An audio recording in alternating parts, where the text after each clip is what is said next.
Yep. Inside, I want to kill myself. We are on an 0-7 run over the last 2 days. After tonight, it was just complete bullshit. So that's how I'm going to start off this show. Horrible Sunday, 1-5. I don't even know what to tell you about that. I just don't want to do this anymore. I have never seen anything like this, man. With the slump continuing, 2 straight losses, not a good day at all. 0-4. I just have not had a good season, man. What kind of slump that I'm on? The slump continues. I've reached a new peak, actually. I'm gonna burn my Bruins hat, man. I don't know what is going on with the Bruins. March 8th, is that what it is? I don't even know. It's March 9th, I think. Who even knows, man? I don't know what day it is anymore. I don't even know what day it is anymore, man. Back with you after the worst day that I could possibly have. Back with you, as I always am. Until I die, at least. 0-2 yesterday, and yesterday did not go well for me. 0-5. The worst month that I've ever had in my 18 years doing this. I don't know what to even tell you about this anymore. Broke the slump yesterday as the slump just continues. The slump continues. Somebody fucking kill me, please. I don't even know what I should do at this point other than potentially end it all.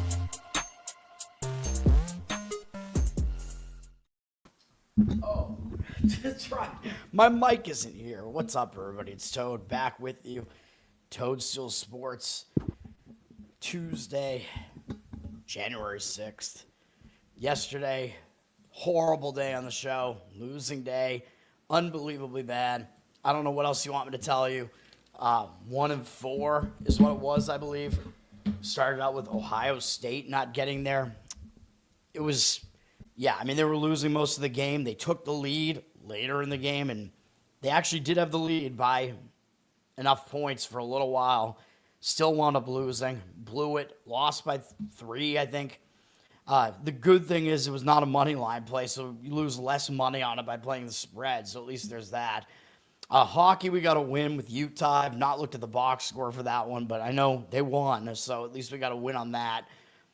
NBA, it seriously pisses me off, man. 0-3, and then the one play that I deemed slightly less strong and decided to leave off my card, the Denver Nuggets, they went outright as like 14, 15-point dogs. So I had that one right, and it wasn't on my card. I'm fucking pissed. I'm not pissed that the Celtics won, but that game, it was just the Celtics were winning by, once they got that lead, they were winning by like 14, 15 basically the whole game, and all you needed was like one run from the Bulls at some point. And the Celtics, they leave the back door open all the time. Like, they just get complacent when they have leads like that. So the whole time you're thinking the Bulls are going to cover this number. Like, they're just going to make some run late when the Celtics take their foot off the gas. They're going to get within the number, and it didn't happen. And I think the Celtics still won by, I don't know what it was. It wasn't by that much more than the spread. 15 maybe, something like that, 16. Houston didn't get there either. They were losing for a decent amount of that game. The game was just way too close. And then Houston did pull ahead by 7 in the middle of the fourth quarter. It looked like momentum time. Put this thing away. Cover the spread. Nope. They fell back behind again, I think, and then they wound up winning the game and not covering. So yet another favorite not covering. And then what can you even say about the Jazz game? Portland, it was like the hottest shooting night that you'll ever see. Like, Portland was not missing. I'm pretty sure that Utah had more field goal attempts in that game, and they still lost by like 30. Like, how is that even possible? I think Utah had like more field goal attempts in that game by like double digits, and they still lost the game by 30. I think Portland was like 56% from the field, 50% from 3. Like, what can you even do? You can't do anything against that. Like, a team just gets insanely hot, and it's just a massive outlier of a game. Like, I'm not saying that I was necessarily right, but I think Utah won the rebound battle in the game, too. I'd have to go back and look at the box score, but that game was not what it looked like on the scoreboard. I'm pissed. All you got to do is forget about it and move on to the next day.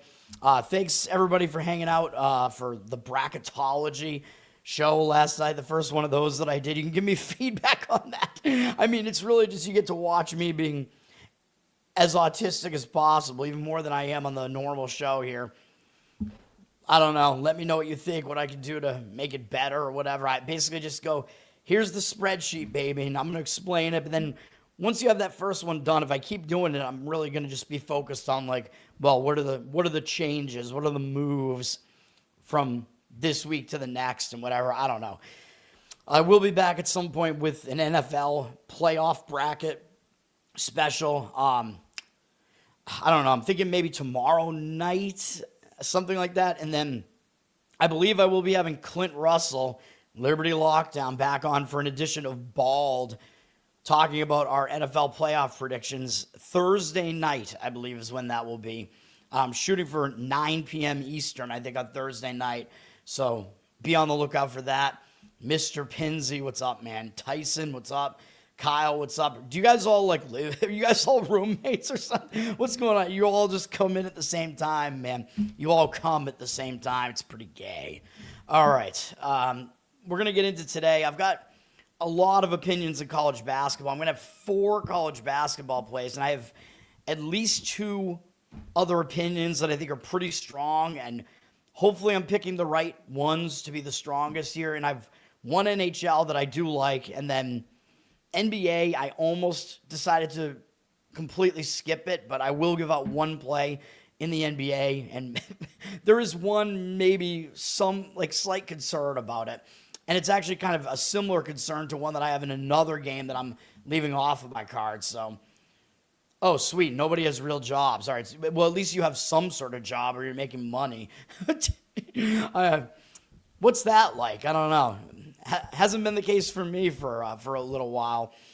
So I don't know. We'll see if I can even get back into my career, or if I even want to. I don't know at this point. If you guys know anybody looking for software engineers who don't care about me having completely insane politics and being a shit poster and being labeled a bigot online, yes, you yeah, you come at the same time. You're all in the break room together. All right. College basketball, man. We have a card that's not that big. I might actually have to do tomorrow's college basketball card is big, so I might actually do college basketball for tomorrow tonight. I might be back at midnight. I'm going to be doing night shows at night 4 days in a row. Kill me. I don't know. All right.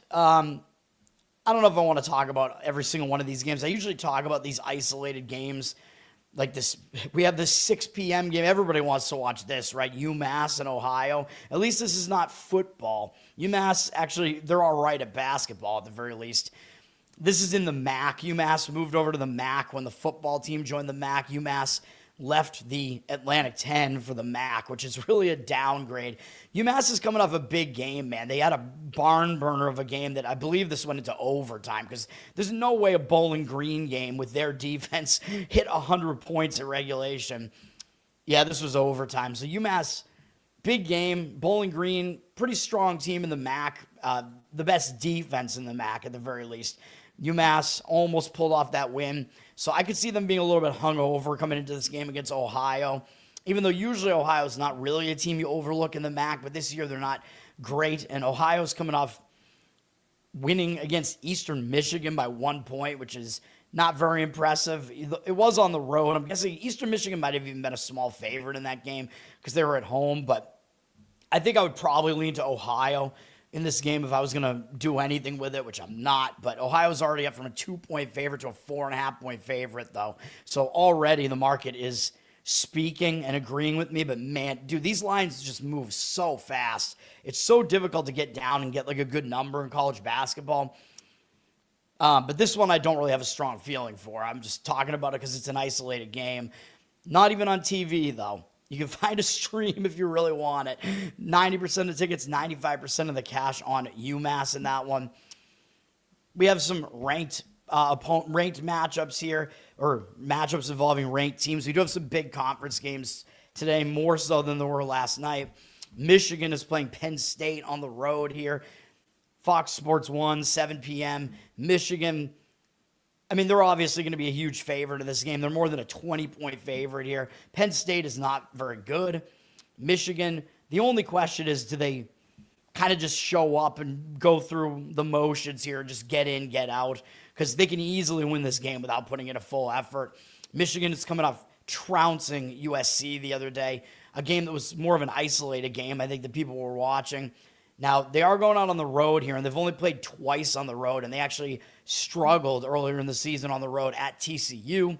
They did better at Maryland. Maryland, not very good, though. So we still don't know exactly how strong Michigan is as a road team. They do play Wisconsin next, even though Wisconsin is definitely struggling right now. Still possible that's a look ahead because really you don't pay much attention to Penn State, especially when they're 0-3 in conference right now. Penn State is coming off losing by 8 to Illinois, but I really don't think this game was that close. As you can see here, Penn State was not really in this game. So they were down by pretty much double digits throughout the stretch run there and then wound up closing the gap a little bit when it was too late. So I think that probably if you play this game, which I'm not recommending you do, obviously, but if you force me to give an opinion on this, I would probably say take the points with Penn State. I just think at this point, Michigan is no secret at this point, so you're probably not getting any value laying points with Michigan here, especially in a spot where they can just get in, get out, and not really care about the game. 78% of tickets, 77% of the cash on Michigan, so they're public with less of the money on them. They already dropped from 24.5 to 21.5, so again, some value already gone there and some movement in that direction. Number 6, Duke at number 20, Louisville on ESPN, one of the biggest games of the night. Now, this game, when you first look at it, you're going to say, if you think the way that I do, you're going to be like, oh, well, we have a team that's the lesser-ranked team, like Louisville here, and they're basically at a pick-em price almost at home. So my instinct is always, I'm going to look at that home team, potentially, because the odds makers are telling you something different than what the rankings makers are saying. And yes, Ken Bum is also telling you this. Ken Bum only has Duke 4 ranking spots higher than Louisville. He has Duke 9th and Louisville 13th. So there's not a wide gap between these two teams as much as you might think. Now, there is kind of a contrast of how these teams like to play. Louisville is the faster-paced team. Louisville is the better offense, and Duke is the better defense. Duke does play a little bit faster this year, but still significantly slower than Louisville. So it is kind of that typical matchup where it is basically defense versus offense. Duke is the better defense. And usually I do like the better defense. Now, the money on this one is coming in on Louisville. We have 50% of the tickets on Duke, 68% of the cash on Louisville. Louisville's down from 1 to a pick'em here. But I have a lot of hesitations about this because I don't really know that you necessarily want to fade Duke after they put in 2 pretty bad performances against Georgia Tech and Florida State. I think Duke probably was just going through the motions and those thought they could easily win. They might have been looking ahead to Louisville. This is going to be a bigger game. It's a huge game for both teams, I think, so I can't really get on board with fading Duke in this spot, man, just because I think they're going to put in a better effort than they did the last 2 games. They just weren't good in those games, so I could see them being more focused here. Louisville is coming back from the Pacific Coast as well, which is not going to be that easy to do. This ACC is messed up, man. These teams have to travel. They just were out on the Pacific Coast. They went 1-1 on the Pacific Coast. They did lose to Stanford. I believe Louisville was a big favorite in that game, though, if I'm not mistaken. Yeah, so on the other hand there, yeah, Louisville lost as a huge favorite in that last game. So Louisville was probably looking ahead to Duke. They didn't play well as a favorite. Usually when a team loses and has a horrible game as a favorite like that, I do want to look towards them in the next game. So both teams are actually in a focus spot here. I mean, if you force me to give you an opinion, I'll go with the market and I'll lean with Louisville there, but I don't love it by any means, so that's a stay away from me.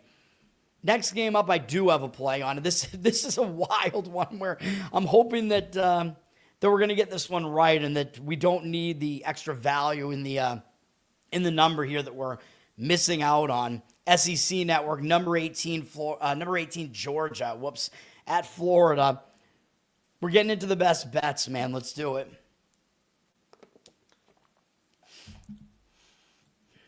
You probably know where I'm going with this if you know me. This is a situation where we have an unranked favorite against a ranked underdog, and I know that situation is, I believe, 0-2 to start the basketball season, maybe 0-3.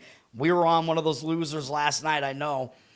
And the books do know about this. So the books, they've been skewing the line, man, because they know that these unranked favorites are strong. But that was the case last year, and it still was coming through at like a 60-something% clip. So even though you expect that to not be the case this year, like you expect it to not be as good, but it is just generally a good spot to play a favorite. Because basically you pretty much know you're going to be fading the public. You're playing on a team that you know is pretty good. They're favored in that game.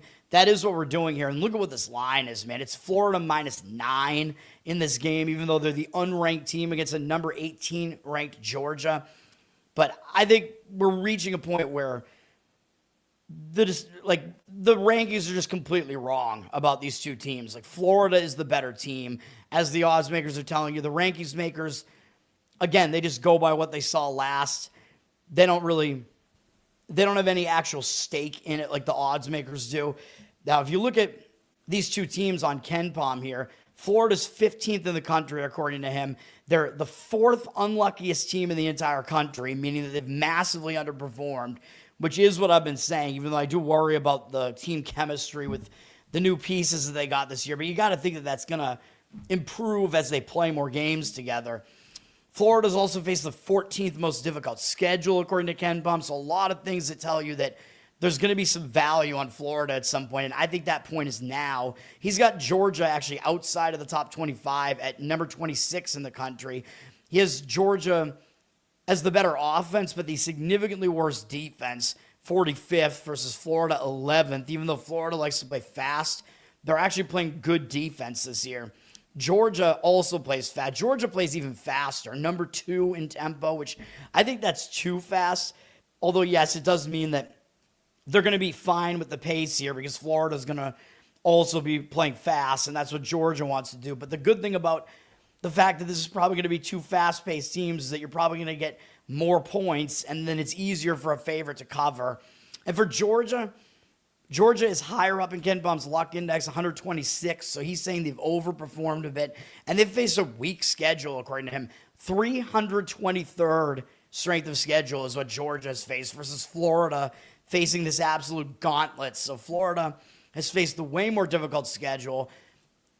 And we haven't even talked about the situation yet. Georgia is coming off a game where they held off Auburn in triple overtime. And that was like 2-3 days ago, whatever. And yes, I know Florida-Georgia's a huge game, but Georgia might run out of steam after that. Or no, it wasn't triple. My mistake. I thought it was triple overtime. It's single overtime. My mistake. But it was an overtime game. It was still a big game against Auburn, you know. I mean, obviously Florida's a huge game as well. I'm not denying that. So that's, I guess, the one drawback here where sometimes I wouldn't want to play the game because of that. But I think in this case, I just have to. It's one of these games where the line just looks completely misleading. The public is not going to be on Florida at all in this game. Like, why would they? Oh, my God, I'm getting a ranked team with one loss, getting 9.5 points. It looks so easy to take Georgia here. Now, for Georgia, looking at their schedule, we can back up what KenPom is saying here is look at what Georgia's done. Like, what have they done, really? Besides that Auburn win, their next best opponent that they faced was against Clemson, and they lost at home. And their only other wins against power conference teams are barely beating Georgia Tech, barely beating Xavier. That's not impressive at all. And then they did beat Florida State and Cincinnati. Those are pretty bad teams as far as power conference teams go. So this is a weak schedule that Georgia's faced, whereas for Florida, we know what they've done, man. They lost close to Arizona. They lost close to TCU. TCU's all right. They lost by single digits. They lost really close, by 1 to Duke, by 4 to UConn. And now look at what Florida's coming off of, man. They lost to Mizzou on the road, and I told you, I thought it could be a look ahead for Florida there. I thought they might get caught in that game. They hadn't played many road games yet. They'd only played one. They did get caught, and they lost to Missouri. Florida was a favorite in that game. And, you know, I talk about this when a team is a favorite and they lose the game, they tend to bounce back with a lot of effort in the next game and be focused. And that's what I think you're going to get here. So I think the spot does dictate a play on Florida. So it is a play where I like the spot and I like the market indicators on it and the fact that it's a really misleading line. And the professional money is also agreeing with this. Georgia, 63% of tickets on them, but 69% of the cash on Florida. I know we didn't get the initial opener at 7.5. Hopefully there's not going to be much of a difference. 9.5. I think it's still worth playing. The total is quite high in the 170s, so hopefully Florida can just get this thing done by double digits and we don't have to sweat it. But I like Florida in that one. That is a play. All right. Our next game up is another play. Cincinnati at West Virginia, same time, 7 p.m., ESPN2. That other game is on SEC Network, I should say. Now, these two teams, these teams leave something to be desired, but I think Cincinnati's in a bad spot, dude. So we are going to go with West Virginia here, minus the 2.5. I saw some money lines out there that might have been around like minus 148 or so. So I don't hate the money line on this either. You got to make the decision. I usually say that if it's minus 1.5, I guess in basketball the rule is -1, -1.5, or -2. It's more advantageous long term to play the money line on just specifically when you have those three spreads, but it always depends on what the number actually is that you can get on the money line. Now for Cincinnati, they're coming off a big performance against Houston, man. Houston, they're still pretty much a juggernaut. They play really physical defense, and this was a back and forth physical game. Both teams playing defense. Cincinnati was tied with Houston with like 3 minutes to go, and then Cincinnati never scored again and lost the game. Cincinnati had the lead for more of the game than Houston did. They had the bigger leads in the game. Cincinnati could have beaten Houston, man. Double-digit lead in the second half. So coming off of this game, I think it's going to be a flat spot for Cincinnati. I don't know how they get back up off the mat that easily from that. They're going to Morgantown to face a West Virginia team that's just not been that good. And they do have UCF, who's pretty resurgent, up next. So it's possible this is a sandwich spot. Maybe they're looking ahead to UCF, who's a one-loss team right now and in the rankings now. Meanwhile, West Virginia, they play slow, and Cincinnati does not want to play slow. Even though Cincinnati doesn't score, Cincinnati's one of those teams, I don't know what's up with them. They play fast, but they're really good defensively and absolutely pitiful on offense. So Cincinnati, they almost play like a slow-paced team, but they're not a slow-paced team. West Virginia is. West Virginia is going to slow it way down, which I think that might frustrate Cincinnati because Cincinnati does want to play fast. West Virginia, on the other hand, is actually the better offensive team, believe it or not, even though they play slow. West Virginia's been more of a balanced team if you look at KenPom. And he doesn't have these teams separated by too much here. He has West Virginia only 4 ranking spots lower than Cincinnati, so this number is about accurate considering what the home court advantage might be here. Both teams are better defensively than offensively, but West Virginia at least has a little bit more balance. West Virginia is also extremely unlucky, according to KenPom, although both teams actually are, so that kind of gets thrown out the window. And then, yes, Cincinnati's played the more difficult schedule, so that is a concern. The West Virginia really has not stepped up in class yet, and when they have, they've not done well, except for, they crushed Pitt. Pitt's not that good. I mean, losing by 3 to Clemson really isn't bad, though. And then losing to Xavier at home is a lot worse. But West Virginia, they've at least been competitive in some of these games. They lost by 9 to Wake. Wake is okay. They lost by 1 to Ohio State. Ohio State might be a tournament team. And now West Virginia's coming off their most difficult game of the season, and they got crushed at Iowa State. But you can't really blame them for that. Iowa State is elite this year. So West Virginia, I think they're going to be in a bounce-back spot off of that. Nobody wants to get obliterated 80 to 59. So I think they're going to show up with focus here. I think West Virginia's in a much more advantageous spot here. So we're going to go with West Virginia here and either lay the money line or lay the points here. The money looks like it's disagreeing with me on this one. 83% of tickets, only 74% of the cash on West Virginia. So I don't love that the market read seems to be opposing me in this one. But I just don't see how to see this game any other way, man. So we will go with West Virginia in that game. Especially because you got Cincinnati coming off that monster game, dude. It's just, I just don't think they're in a good spot whatsoever. We have St. John's at Butler on Peacock at 7 p.m. It's an interesting one because people are going to look at this game and see Butler has a slightly better record, yet St. John's is a road favorite. Well, why is that? Well, it's because the odds makers are telling you St. John's is actually the better team here. St. John's likely has faced a more difficult schedule. According to Ken Bum, 19th strongest schedule for St. John's. They're very unlucky right now, 343rd in the country.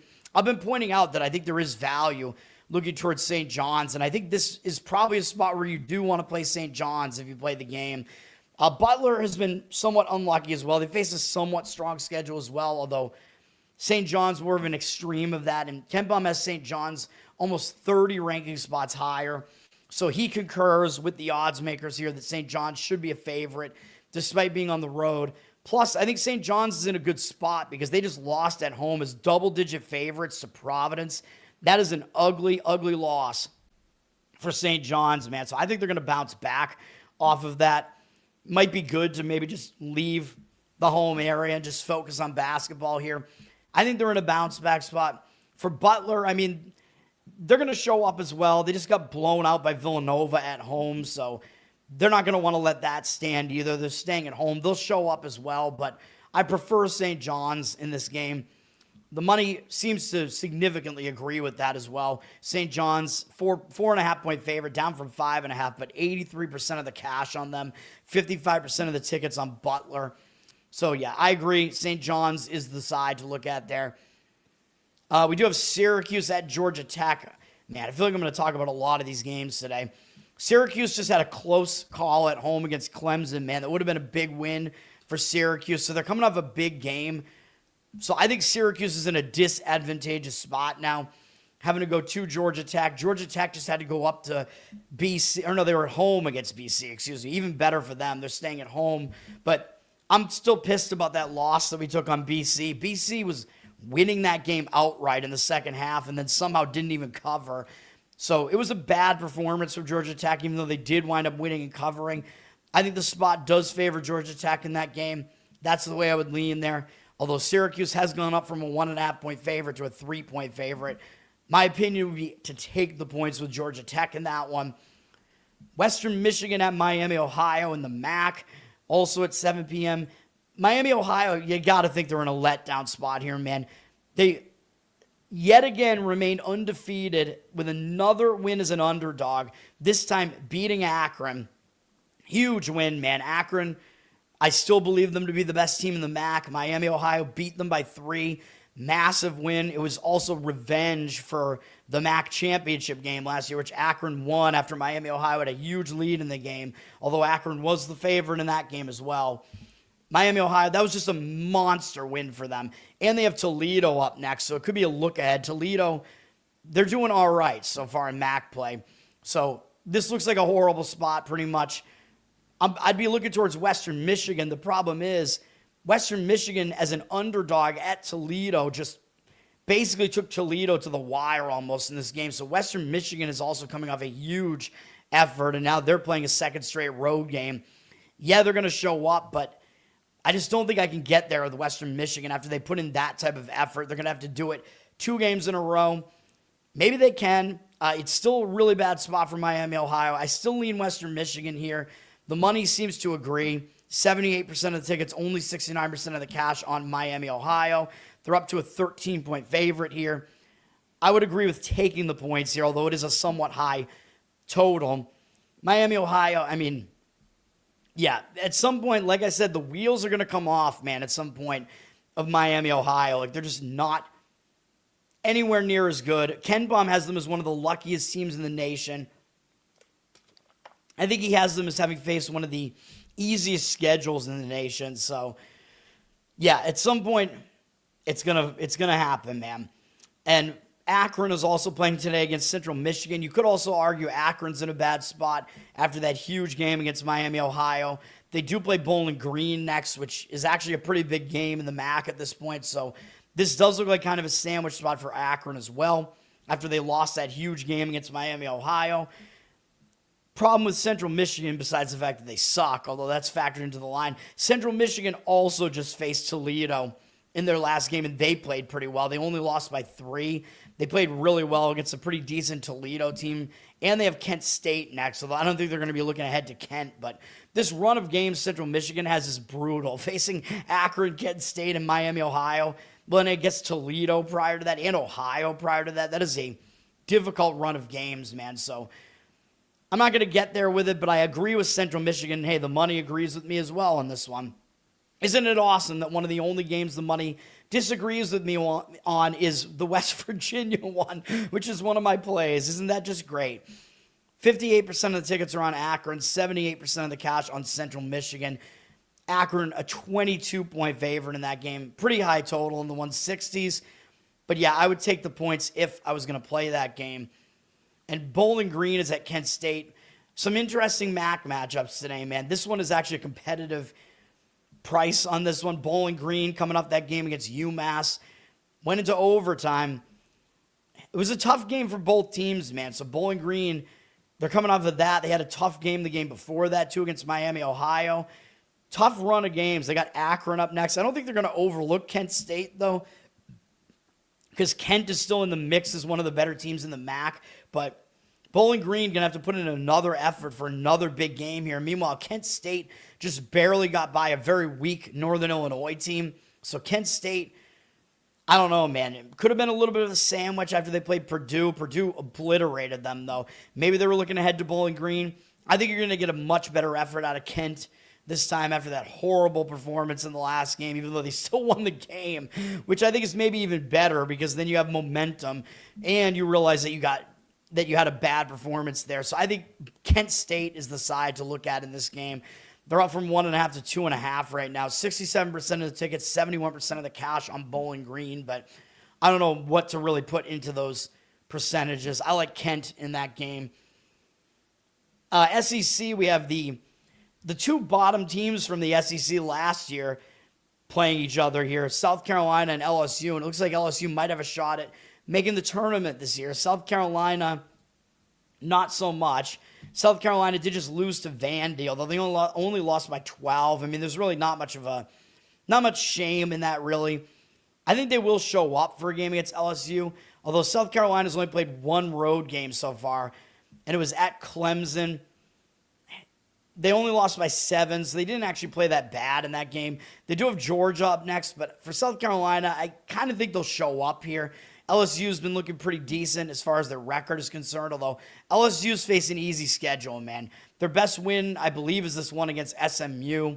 They have a blowout loss to Texas Tech, and they just lost to Texas A&M, and it was a close game, man. A&M was a favorite at home in that game. I'm certain of it, and LSU almost beat them, man. So they almost pulled off a road upset against Texas A&M, which would have been a pretty big win for them, and now they're coming off of that, and they have Vandy next. So I actually think this is kind of sandwichy looking for LSU, to be honest, and that Texas A&M game also ended a win streak that they had, and sometimes I talk about how that will hang you over a bit into the next game. So I think South Carolina plus the points is the way to look in this game.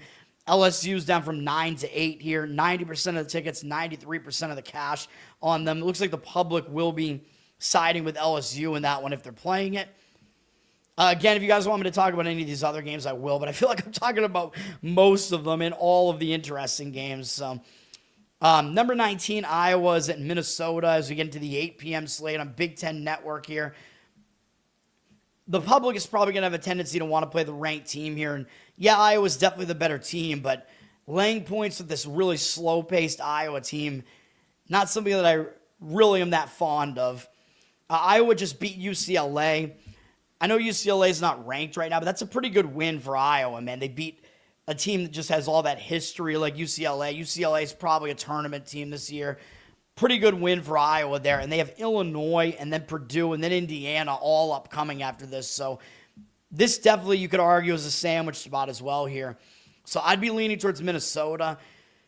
Minnesota, they also like to play slow, by the way. I'm pretty sure slow and ugly for Minnesota. But Minnesota's coming off a nice road upset of Northwestern, man. So I don't quite want to get there with Minnesota after they did that. I don't know, I tend to shy away from teams that just pulled off an upset, especially if it was one of any decent size. I don't know what Northwestern was favored by in that game, but I'll stay away. Although, yeah, this is going to be a big game for Minnesota, though. The spot does set up better for Minnesota for sure. So Minnesota, I think, is the side to look at in this game. The money agrees with me on that one, too. 67% of the tickets on Iowa, 62% of the cash on Minnesota. Iowa's up to a 6-point favorite with juice on the road. And again, the good thing about fading Iowa is both teams are going to be playing slow. It's going to be a slow, ugly game here, man. Slow and low is what the total is going to be here. Total's at 130, so it makes more sense to take the points in a game like that.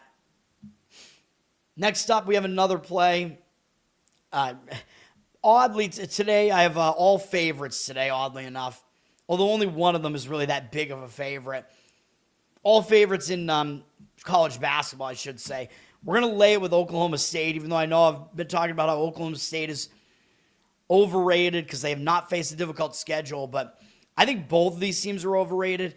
And we are technically now talking about a home team that's an unranked favorite against a ranked opponent because UCF just cracked the rankings at number 25. But when a team cracks the rankings after not being ranked for a long time, which I think is the case with UCF, a lot of times just mentally they kind of like lapse in focus after that. It's like they get a little bit overconfident. So a lot of times you do want to fade a team that cracks the rankings for the first time because it's almost like they get legitimized in the rankings makers' eyes. So I like the idea of fading them for that reason. But there are also other reasons to do this in this situation. UCF just beat Kansas, man. I mean, this is a classic letdown spot, I would say. Going on the road to Oklahoma State here. UCF's only played one other road game. They did win at Texas A&M, so give them credit for that. They had an okay performance at home against Vandy. And then, yes, they have the win against Kansas I just mentioned. Other than that, they faced a really weak schedule, though. So both of these teams are pretty untested. Both teams actually have wins over Texas A&M, although I think Oklahoma State's is at home.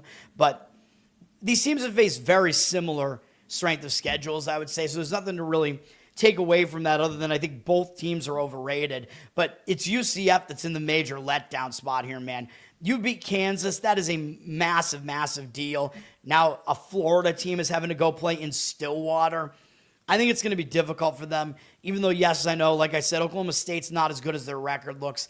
They have that win over A&M at home. Like I said, that's a good win. They won at Northwestern. That's a fine win. And then they just lost to Texas Tech. And they lost to Oklahoma. So their resume is not good, needless to say. And I have them as, hopefully I don't get screwed because I have them as the last team in the tournament right now in my bracketology. We talked about that last night, and I have a play on them today. Oh, boy.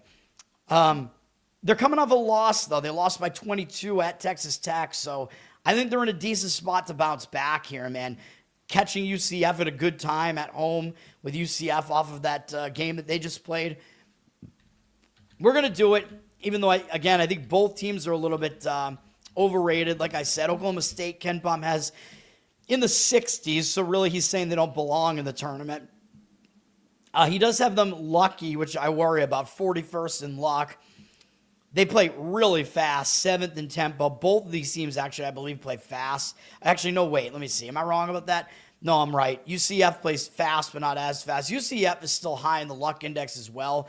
Like I said, it's 60th in luck, so there's nothing to really glean from that. And yes, I know UCF is the overall better team. Ken Pom has some 20-something ranking spots higher. They're better on both sides of the ball, although both teams are not particularly good defensively. So I think we're going to see scoring in this game.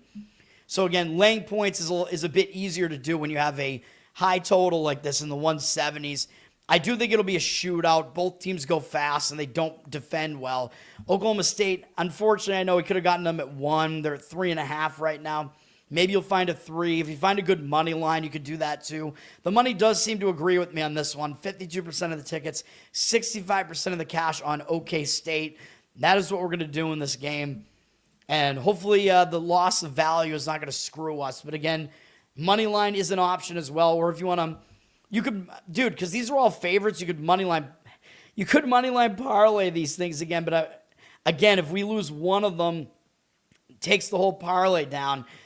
You know, I don't love that as much. So all that to bear in mind, man.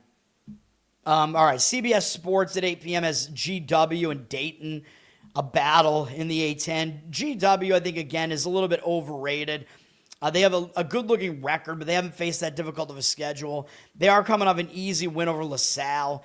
Dayton, probably the better team here. Well, that's why they're favored, I assume, at home, although they're not quite getting home court, really.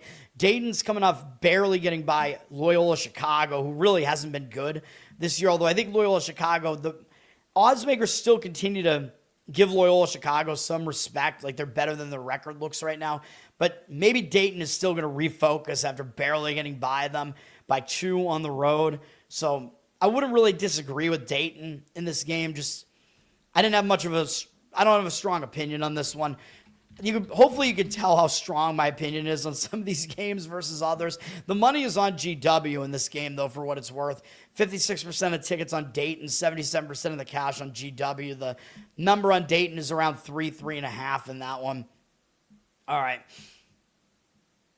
Do you want me to talk about Georgetown? I really have no opinion on Georgetown DePaul. It's on True TV, so people can watch this battle of the Big East doormats here. Georgetown coming off losing by 12 to St. John's. That's respectable, I guess. St. John's is still pretty good. Now Georgetown's going out on the road. They've been okay on the road so far. They do have 2 road wins against Marquette and Maryland, they're not good teams, but neither is DePaul. And they did beat Marquette on the road as well. Also not a great team. Wait, did I say Marquette? I don't even know. Or was that a loss? I don't know. I'm all messed up right now, man. Hold on. Georgetown. Yeah, it was a road win against Marquette. I think I said that already. And they had a road loss to North Carolina. But, it's North Carolina. North Carolina's solid. DePaul's coming up beating Xavier. Probably a big win from DePaul, as a program to beat Xavier, although Xavier is down this year as well. And DePaul does have Connecticut next, although I don't really see DePaul really overlooking Georgetown, though, just because of the history of Georgetown and because DePaul just doesn't really overlook anybody. The money is on DePaul for what it's worth. 56% of the tickets, 83% of the cash on them. They're a 2.5-point favorite. It's a game that I really have no real opinion on, so I guess debatably you could argue that you should go with the money in that one. Follow the money and go with DePaul. Toledo at Northern Illinois. This one, I talked about these teams and what they did in their last games. Toledo had escapes against both Western Michigan and Central Michigan, so they could be in a refocus spot here. The problem is they face Miami, Ohio next, and that could be a big look-ahead spot. Miami, Ohio, then Kent, then UMass, Bowling Green, Akron. All of those are bigger games than Northern Illinois. So the worry is they're going to look past Northern Illinois, but I think because they were really bad in their last game and barely got by Central Michigan, Toledo, in my opinion, I think they will show up with focus here. Northern Illinois is coming up their big game against Kent State, where they came to within 4 on the road at Kent State.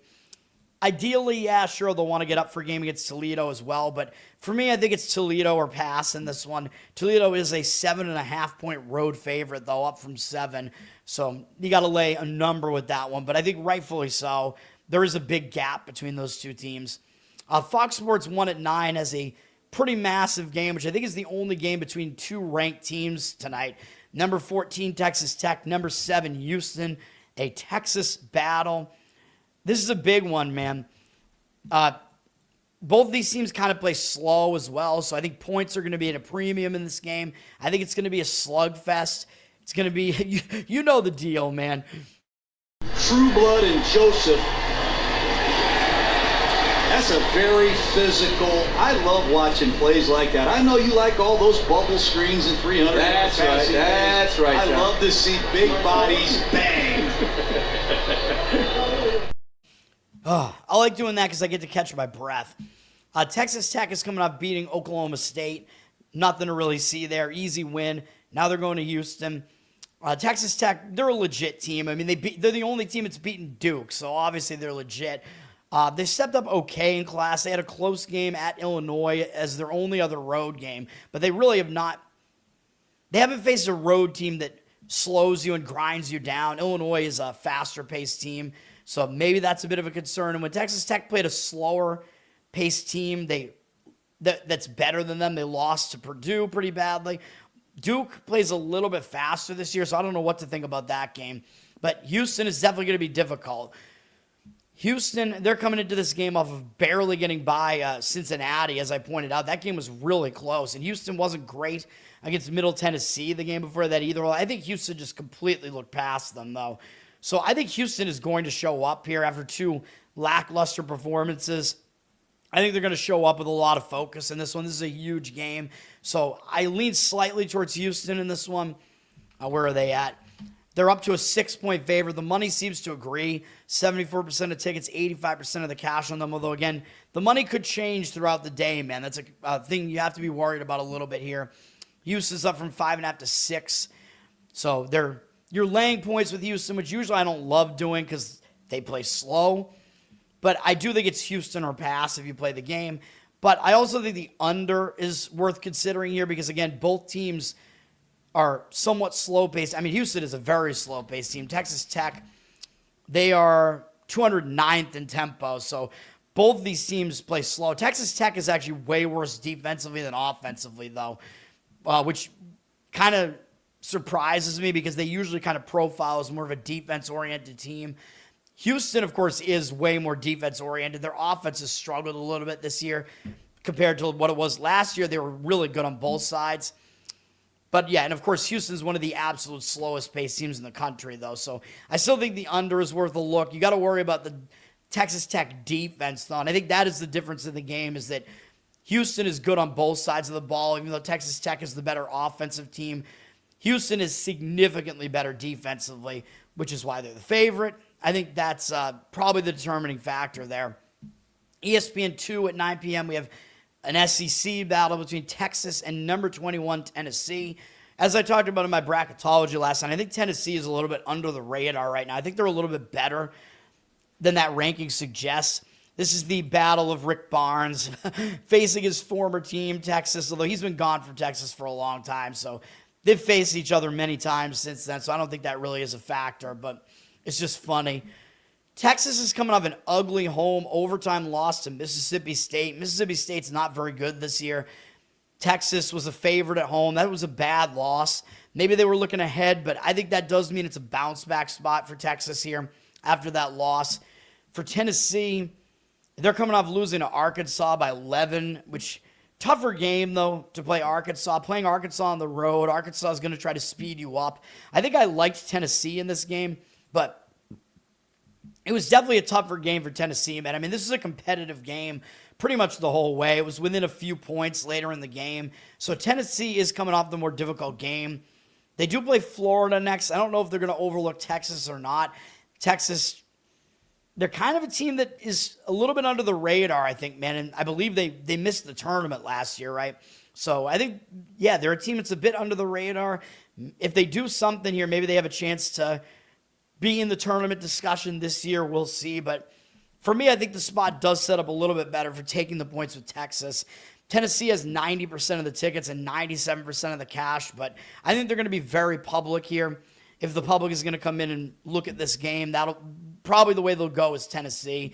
Tennessee's up to a 10.5-point favorite. It's a total that's kind of in the middle of the pack at 154. Tennessee is better defensively, and they play slow.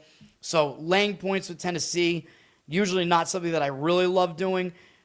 So I think taking the points with Texas does make sense for numerous different reasons in that game. That's what I would do if I was going to play it. Texas tries to play a little bit faster. One thing is that KenPom has Texas as one of the unluckiest teams in the country, though. So Texas, they've underperformed so far, according to KenPom, 350th in luck. But he has some very imbalanced, just way better offensively than defensively, outside of the top 100 defensively, which is obviously not great. And obviously Tennessee is the better team. And I've said Tennessee's better than the ranking suggests as well. KenPom has them 16th. And yes, Tennessee is the way better defensive team and the more balanced team, even though Texas is better on offense. Tennessee is also very low in the luck index, 333rd. So KenPom does have both teams as being very underperformant so far. So all of that needing to be considered in that game. TCU is at Kansas, number 22 Kansas. This is an ESPN game at 9 p.m. Kansas is, of course, coming off that loss at UCF. That did break a win streak. So sometimes when a team loses a win streak, they'll be hung over. But I'm kind of leaning more towards Kansas bouncing back from that because that was kind of an ugly loss back at home in Allen Fieldhouse. I think they're going to bounce back and play better in this game. That would be how I read this. Kansas is also favored against a team that has a better record, at the very least with TCU. I don't think they're going to overlook TCU. And TCU just got a nice win against Baylor, in-state brother. I don't know which team is the bigger brother at this point. You probably could argue Baylor is like always the bigger brother to TCU because they just have a better basketball program history. So it was a good win for TCU against Baylor, man. And they do have Arizona and BYU up next. I'm not going to say they're going to overlook Kansas. I mean, nobody really overlooks Kansas, but going out on the road could be a bit difficult. Their only other road game this season was against North Texas, so this will by far be their most difficult road game. Very hostile environment against probably a pissed-off Kansas team, so I would actually probably lay it with Kansas in this game if I was going to play it. But TCU is getting the money, 50% of the tickets, 63% of the cash on them. Kansas down from 8.5 to 8. Total, 143. So it is a low total. Kansas, they slow the game down and play defense, man. That is what they do. But I would probably still lay it if I was going to play it.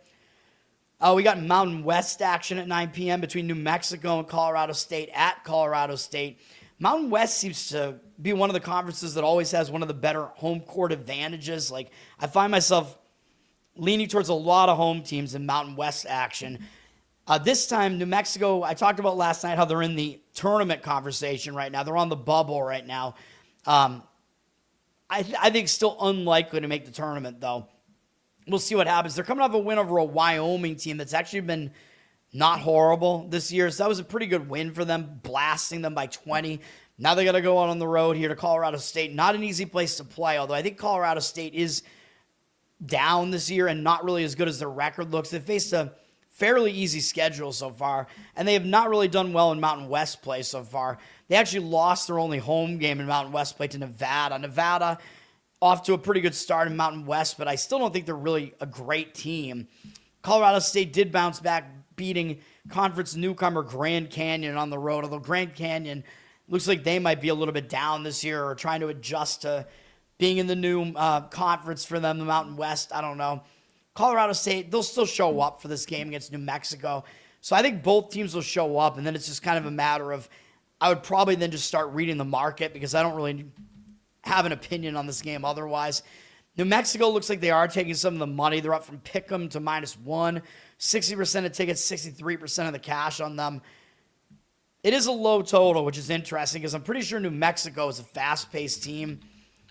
Yeah, they're like more mid-tempo this year, but I just remember them playing ridiculously fast, although those days are gone. Colorado State plays ridiculously. So they're literally the slowest paced team in the country, according to Ken Bum. Colorado State is. So somebody to keep in mind, they really, really try to play slow, but they actually are horrible defensively, which is very, very odd. They're a really weird, imbalanced team. They're actually way better offensively. Colorado State 25th in offense, but outside of the top 200 on defense. Really strange profile for Colorado State. I don't love that profile. The odds makers are telling you New Mexico's the better team, so I would go with that in that game when there's nothing else to really read into there. Peacock at 9 p.m. as UCLA at Wisconsin. Still kind of a weird travel spot, I think, for UCLA. I'd have to go to these Midwest teams. UCLA did just drop the game against Iowa in the prior game. That was a big game, although Iowa was able to handle them. Kind of surprised that game was an Iowa win by as much of a margin as it was. I thought it might be a closer game. It was fairly low scoring like I thought, but Iowa got the win by double digits. UCLA lost a win streak with that. But I kind of think UCLA will show up for this game. I mean, you are playing against Wisconsin. They have a good track record. We know this, although they haven't been good recently. Wisconsin's coming off a big game against Purdue, where they lost by double digits. They do have Michigan next. Don't know if we're going to argue that's a look ahead or not, because I don't really think you overlook UCLA, especially Wisconsin's got to get some wins, man. Because right now they're on the outside looking in. They might miss the tournament 2 years in a row, they were in the tournament last year. What am I saying? I think they missed it the year before that maybe. But this Wisconsin team, they've been struggling, man, as a program. Bad days for Wisconsin sports. Football, basketball, not doing well here. The money is all siding with Wisconsin here. They're 3.5-point favorites, 60% of the cash on them, 50% of the tickets on UCLA. Juice coming in on that 3.5 there. I would go with the market read on that one just because I don't really have much of an opinion otherwise with Wisconsin, but I don't love it by any means. NC State is at BC. NC State is a double-digit road favorite in this one, so the odds makers are telling you what they really think about these two teams. NC State is actually under the radar. I think they're actually a top 25 team, and they're not ranked by the rankings makers. Ken Bum has them at 32nd, but he has them pretty unlucky, 318th in the country, so I think NC State is good and under the radar right now. Now, are they going to be that excited to go up to Boston and play Boston College? They're coming up here. It's snowing. It was snowing overnight here, by the way. So NC State really going to love coming up here. They're coming off a big game against Virginia, where I thought NC State was going to play better in that game. I thought they would win and cover as a favorite, and that did not happen. But that's still a big game for them. Now they're going up to BC. They don't really have anything great up next against Florida State, but I just don't know if they're going to remain focused against BC here. BC, I don't know what that was in that game against Georgia Tech, man. They could have had the win in that game, and they completely fell apart late in the game. This BC team, they'll go on scoring droughts that are ridiculous. BC is horrible offensively, although they're actually pretty good defensively. But maybe they'll be able to do it in this game, man. They're back at home. They got NC State coming in.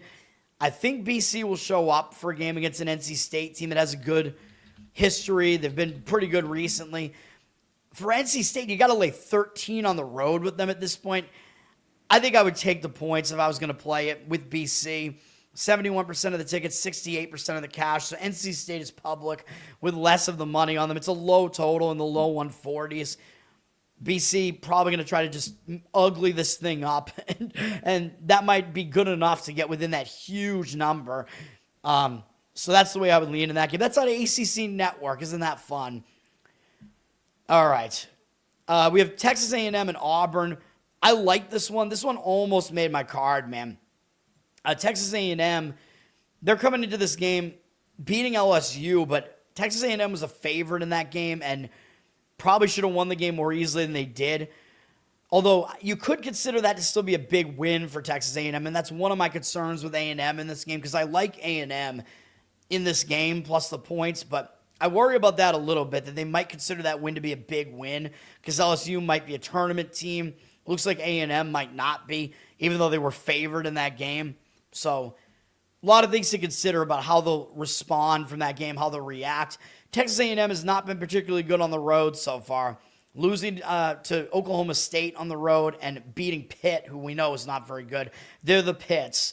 So this is going to be their most difficult road game so far as well, so that worries me a little bit. But with A&M, you are getting a lot of points. Auburn is, of course, coming off that monster overtime game against Georgia. Huge game where Auburn fell just short, so I think the spot is worse for Auburn coming off that game. And I think it could be a sandwich because they might actually overlook an A&M team that's down this year. And they do have Arkansas next. That's a ranked team. That's going to be a big matchup for them. So I think A&M plus the points is the way to look here. But one of the other issues I have with it is I think the public is also going to be on that side.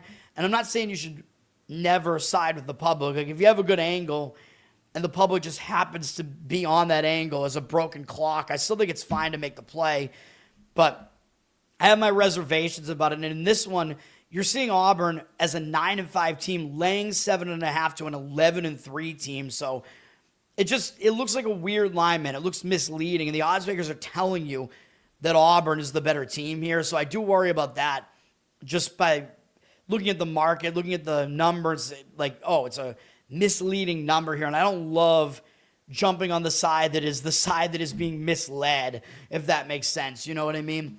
So I'm staying off of it, but if I was going to play it, I would play Texas A&M plus the points. The money does seem to agree with it. 67% of the tickets, 92% of the cash on A&M. Auburn's a 7-point favorite here. So those are my thoughts on that. That's probably the first or second one that I'm leaving off my card here. So I do like Texas A&M pretty significantly in that game, let's just say. So it was the bubble boy. I don't have the bubble boy drop or anything, and then my other bubble boy is this Fresno San Jose State game. I like San Jose State in this one. Fresno, they're coming off two pretty big performances, man. They were at home against Utah State. They had I don't know if I would say this was a close game. I mean, it wasn't really that close, but they were within 6 in the final minutes of the game. So still, they put in a pretty big effort against Utah State, who was the best team in the Mountain West. Then Fresno, remaining at home, took Nevada right to the wire. So these were two huge games for Fresno. Coming off those two games, I think they're going to be flat coming off of that, man. Just, you can't put in a huge effort like this every single game. San Jose State is off to a bad start in the conference, just like Fresno is. And Fresno's got San Diego State up next, and they're always a team that you're going to be you're going to always circle them when you have them on your schedule. Like, they're one of the better teams in this conference every single year for the most part. So I think this is a sandwich spot that Fresno is in. Both teams are looking for their first win. San Jose State is coming off going to Utah State, and this is kind of my hesitation, is even though they lost by almost 20 points in this game, if you look at how this game played out, it was close, man, for a lot of the game. San Jose State was winning pretty deep into the second half. They were winning by 1 with 10 minutes to go, and they were still within range. They were within 4 with 6 minutes left. So the final score does not really tell you what happened in this game. San Jose State played close in this game, which does mean that, yeah, they played better in the game than the final score looks, but my worry about it is that they're themselves coming off a huge game here. So that is my concern, but I like San Jose State in that game. The money agrees, 80% of tickets, 95% of the cash on them. They're a 1.5-point favorite, flip from a 1-point dog. Yeah, if you're going to play it, that's another strong opinion of mine. So the two that I've left off my card that I almost put on, Texas A&M and San Jose State. I like those two. And hopefully those don't go 2-0. If those go 1-1, then I'll be happy enough that I left them off my card. So that's that. And then, you know what this means then? Because I told you I have one play left. We're in the Fox Sports Degenerate Special. Fox Sports 1 at 11 p.m. Eastern. San Diego State at Nevada. We're on this one, and we're going Nevada money line in this one at -124. If you want to lay the 1.5, I guess that's fine. The money seems to agree with Nevada here. 78% of tickets, 89% of the cash coming in on them. It is expected to be a close game, a grueling game. 143 is the total, but we're going to fade San Diego State here, man. I think San Diego State, they're the team that gets the name recognition, even though I know Nevada has the better record right now overall. Both teams are 3-0 in the Mountain West so far. But look at what San Diego State's coming off of, man. This is the triple overtime game that I was thinking of. San Diego State went to triple overtime to beat Boise State. Huge game, man. Boise, they're one of the better teams in the Mountain West. They're in the tournament picture right now. That was a monster win for San Diego State. It was a huge game for both teams, but coming off of that grueling game that was back and forth, I don't know what San Diego State's going to have left, and now they have to go to Reno. I think it's going to be difficult, man, and this is their first true road game outside of the state of California, although I know Reno is right at the border, basically, so whatever, but still, Reno's not an easy place to play, man, even though I know, of course, they do it every year. So it's easier when that's the case, but still. And Nevada's going to be up for it because what did I just say? Nevada just barely got by Fresno State in their last game, and I think they might have been in kind of a sandwich there because Nevada had beaten Boise State, so both of these teams just beat Boise. So common opponent kind of gets thrown out because they both beat them. Then Nevada won at Colorado State. They were the winners of the conference last year, so that was still a big deal. Then Nevada beat Fresno, but only by 1. So like I said, I think that was a sandwich spot there, man. And when you had a lackluster performance as the better team like Nevada did, I think they were also looking ahead to San Diego State. I think they're going to show up with a lot of focus in this one off of that bad performance. I think Nevada wins this game. I like it. We're going to go with it here. Even though I know, oh no, we're playing a small favorite that actually has the better record, and the odds makers are actually telling you San Diego State's the better team. I know, but in this case, I think it's warranted because I like how it sets up for the situation on both sides, and that's what I'm kind of looking for in most cases. And I was looking at, well, like who won, like who knocked who out of the tournament and whatever. Well, yeah, Nevada, they were also, that was an even bigger game where they beat Colorado State because Colorado State knocked them out of the Mountain West tournament last year. So Colorado State, my future in that tournament last year, so I nailed that one. They came from out of nowhere and got into the tournament just because they won the Mountain West tournament. So there you go. Colorado State did. But of course, you remember who ended your season. So Nevada beating Colorado State to get that revenge from getting eliminated from the Mountain West tournament last year. That was a huge game for Nevada for that reason too. Also, Nevada did lose both games last year to San Diego State, so it's a little bit of double revenge here if you care about that at all, which I don't really, but it is maybe something. But I think you care more about who ended your season, but I like it. So that's that play. All right, an hour for college basketball. Now we move on to hockey. A lot of hockey games today as well, man. I'm going to try to get through this fast. I only have one hockey play. We've got Vancouver at Buffalo. Vancouver here. Hopefully you guys are still with me. Nothing going on in the chat here. Vancouver, they're coming off multiple losses in a row. They lost both in overtime and shootout, though, to Seattle and Boston. But they've had multiple days off now. They've been off since Saturday, and they're starting a road trip. So I think it is a positive spot. Like when things aren't going well for you at home, one of the better things for you to do is somehow break free of the bad vibes, you know. So having extra time off to break that losing momentum and starting a road trip, both are positive things. So I think they will show up focused. So I think it is a fine spot for Vancouver here. Buffalo, I don't really think they're going to overlook this game either, but, well, actually, maybe they might. Buffalo just lost a huge win streak, man. They'd won 10 games in a row, and we got the win with Columbus in the game that broke their win streak. I know that's an ugly loss, so in a way you'd say, well, the team's going to bounce back when they lose 5-1.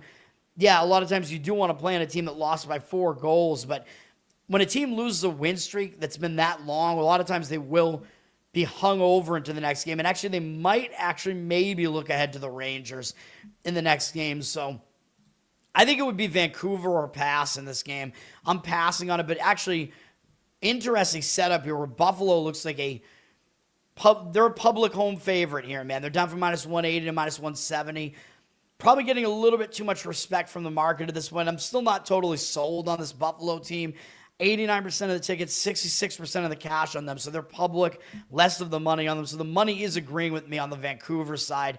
That is the way that I would go in that game. You get them as a pretty big underdog, man. You could just go balls to the wall, take the shot on the money line, or do like a split bet, make your own +1 puck line or something of that nature.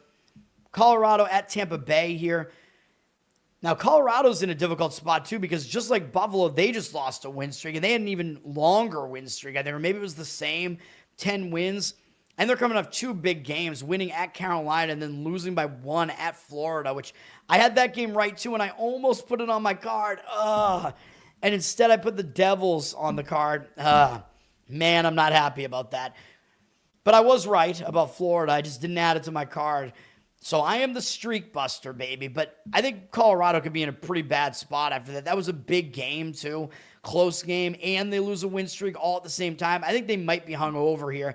Now, one concern that I would have about that is, of course, they're still going to try to get up for a game against Tampa, though. So I'd like it more if it was a team they were just going to have a tendency to overlook completely, which Tampa is not a team that you really overlook. Still a bad spot, though, and Colorado's playing a 3rd game in 4 days, all in different cities, although they did have a lot of days off prior to that. For Tampa Bay, they just smashed San Jose, but the problem with Tampa Bay is they're returning home from a road trip, so I don't love the spot here for that reason either. Like, I started out looking at this like, I'm going to definitely lean to Tampa Bay here, but they're in a road trip sandwich, actually, which is a pretty bad spot that I talk about sometimes, where they were on the road since last Wednesday. They won all 3 games on the road, all out in California. Coming back home from that, yeah, they got a couple days off, but they're on a 7-game win streak here, 7 games, I think. Having having a couple of days off when you're on a 7-game win streak, I think is bad because it could disrupt your momentum. I think it's even worse when you're coming back home because being at home is a distraction a lot of times, and you'll get distracted by home life.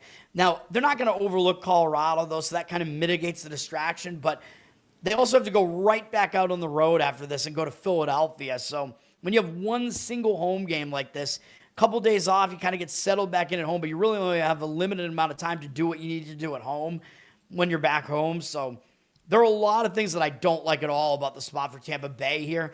Horrible spot, actually, for both teams. So, as far as the side is concerned, the money is saying Colorado. I guess you could make that argument that the spot is worse for Tampa. Colorado down from -120 to -112. 72% of tickets, or the cash, on Colorado. 68% of tickets on Tampa. Is the public really coming in on Tampa after Colorado loses one game? I kind of doubt that, but this is what the market read is saying right now. I kind of think over is a better way to look at this game, with both teams being in bad spots and potentially not having a full focus here, which I think tends to show itself more on the defensive side. So I would not hate an over in this game. And it looks like the cash is kind of on the over. 83% of the tickets, 97% of the cash on the over. And this move here, 6.5 juice to the under to 6 juice to the over, is a very minuscule move. Even on a hockey total, it's not really, it might just be a different book taking over the consensus numbers. That's really not much of a move there. So I don't disagree with an over in that one. Jeffrey, what's up, man? Thanks for hanging out.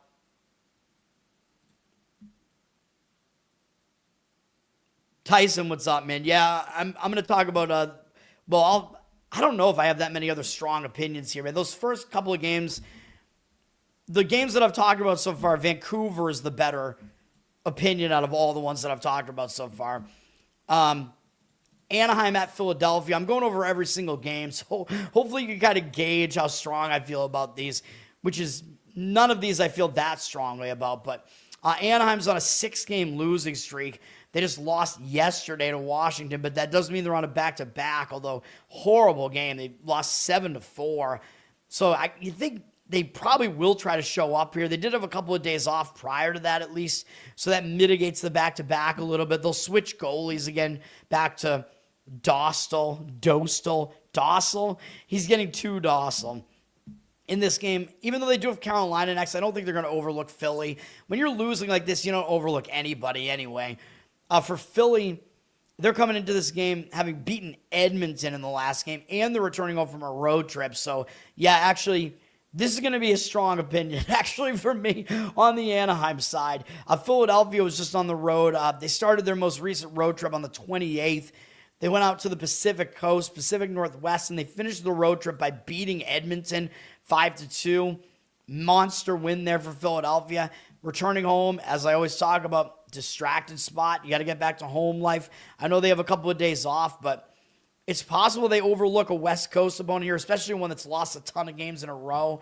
I don't know that Philadelphia necessarily will be looking ahead to Toronto specifically, but I just think this might be a spot where they just get distracted, man. It's a bad spot. They don't show up maybe for this.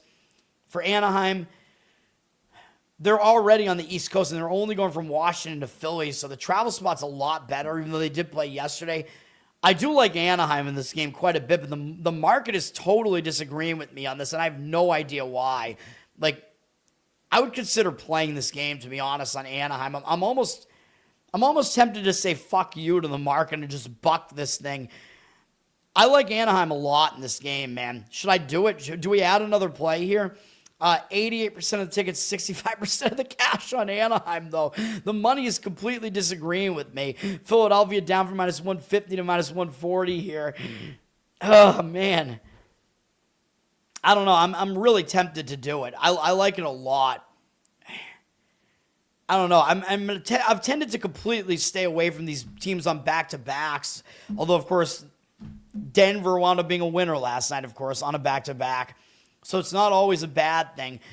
Of course, Philadelphia's got the extra rest, but you got to think that's going to be factored into the line. I think it's a negative with the extra rest in that case. I'll leave it off my card, but yeah, Anaheim, I think, is a very strong opinion there. Dallas at Carolina. And, of course, Anaheim's going to win now, and my play won't. But, yes, Anaheim money line. I think that's my second strongest opinion probably in hockey. Dallas, shockingly, has lost 5 games in a row. I don't know what's going on with this Dallas team right now, man. You got to think they're going to show up focused, and they're starting a road trip, so that's got to be a good thing for them. Even though they played Montreal into overtime last game, Montreal's not bad. But when you're losing at home like this, one of the best things for you is just forget about it. Just go out on the road for a road trip. You're focused on the first game of the road trip. You know they're going to be focused when they're playing Carolina as well. Carolina, they just beat New Jersey in their last game. Nice bounce-back win to end a loss streak that they had going. They're returning home from that single-game trip to New Jersey. We actually had New Jersey in that game, so I thought it was a bad spot for Carolina, and they got the win against us. They bounced back. Now they're coming back home from that. They're not going to overlook Dallas, but I just think you're going to see a more focused Dallas team here, man. And Dallas has been the team that's just been really looking ugly recently. You're getting Dallas as a dog in this one, too. I agree with the market in this one. I would play Dallas if I was going to play it. It's not as strong as I feel on Anaheim, but the money's at least agreeing with Dallas on this one. Carolina's up to minus 135, 74% of the tickets on them, 89% of the cash on Dallas. So it almost looks like it's a pros versus Joes. Like, when are you ever getting a situation where the public is not playing Dallas as an underdog? When do you ever get Dallas as a dog like this? I know Carolina's good, but Dallas is still good as well, and I think they're going to be in a very angry mood. So I do like Dallas in that one. New Jersey at the Islanders. Little bit of a geographic rivalry going on in this one. New Jersey just took that loss at home, like I said, to the Islanders. They're playing a third game in 4 days, but they're only going to Long Island here to face New York, going to Queens, so whatever. And they are technically starting a road trip here, so they may be focused as well, just because they get to go out on the road, even though they're close to home here still. But could be a bounce-back spot. Although that was a tough game against Carolina, though. It was a one-goal game later into the game, so it is possible they're a little bit hungover from that game. For the Islanders, they're coming off beating Toronto in overtime. Not exactly an impressive win. They've had multiple days off, which maybe they don't really need because they won their last game, but they are the more rested team. They are staying at home. I don't have a strong feel for this game at all. What does the market say on this one? The market is saying Islanders pretty strongly, at least for now, although, again, these percentages could shift throughout the day, especially in hockey where there's not a huge volume right now being tracked. New Jersey's up from minus 120 to minus 125, so it's interesting that the odds makers are telling you New Jersey is the better team. So that's something to keep in mind, where the Islanders actually have the better looking record, but odds makers are telling you New Jersey's the better team by favoring them on the road. But 77% of the tickets are on them, 81% of the cash on the Islanders. So the money is coming in on the Islanders side. So that's the information for that one. Act accordingly, of course. This next game up is my play, which I don't know where Saab is right now to predict what my plays are. We'll see if he thought that this was going to be my play or not, but this is the best bets hockey segment. Let's go. Of course, we have all those playoffs that can't possibly be being played at the same time. Way to go, ChatGPT, for making that AI image there. We're going to be on the Toronto Maple Leafs on the underdog money line here. We're going to fade Florida, so Jeffrey probably is a fan of this. This is a horrible spot for Florida. This is why we're doing this. Florida, they just came off losing the Winter Classic there. So they stayed at home. Of course, the Winter Classic wasn't actually at their home arena, but they bounced back in a huge way by beating Colorado. That is a monster win, man. Anytime you beat Colorado, not many teams can say they've beaten Colorado this year, and they beat Colorado, ended their long win streak. That is a huge win for Florida. And now, yes, they're starting a road trip, and usually I say a team's going to be focused when they're starting a road trip, but I just don't see that being the case here, coming off such a monumental win. And they do have what I think is a bigger game next against Montreal, because Montreal has the better record, and Montreal just beat Florida at home a couple of games right actually the game before the Winter Classic, Montreal beat them in overtime in Florida. So I think Florida does have that Montreal game circled because it was a recent loss to them at home. So it's one of those quick turnaround road revenge angles. So I think they could easily overlook this Toronto team. It just hasn't been playing particularly well.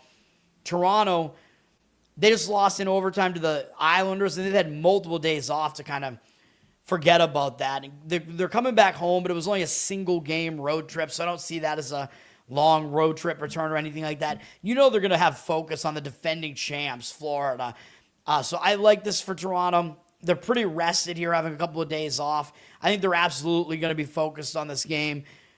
And the other thing I really like about this is even though Toronto's record is bad, they're actually really good at home. I think they've won their last 5 home games, and they're 14-5-5 at home. So they're actually quite good at home. It's very tough to beat them, at least in regulation at home, whereas Florida has not been terrific on the road at 8-7-0. I mean, that's fine for a road record, but it's not dominant or anything like that. And the Maple Leafs have been really good at home, much better at home than on the road. So we are going to go with Toronto here. Toronto, what are we looking at here? The money is agreeing with this one. Florida down from -125 to -118. So, grab Toronto as the money line dog here. I don't know if they're going to wind up as a favorite in this game. Probably not. They probably shouldn't be, but you're going to get, I think, a decent price on Toronto regardless. 74% of tickets on them, 83% of the cash on them. I think you'll still wind up getting an underdog price on Toronto, whatever happens. And it looks like the money is coming in that way, even though we do see the public ticket percentage on Toronto right now. If the public comes in on this game, they're not going to be playing Toronto. They will be playing the defending champs. So, 2-time defending champs. All right, we have Vegas at Winnipeg. You want to talk about losing streaks? How about this game? Vegas has lost 5 games in a row, and they've lost 8 of their last 9. Something's got to give here, man, because this Vegas team is not this bad. They just lost in OT to Chicago. Not a good loss. They're going to want to try to salvage something out of this 3-game road trip. I expect them to show up in this game against Winnipeg. Winnipeg's going to show up as well because they get to play Vegas, who's been pretty good this year, and Winnipeg is on an even worse losing streak.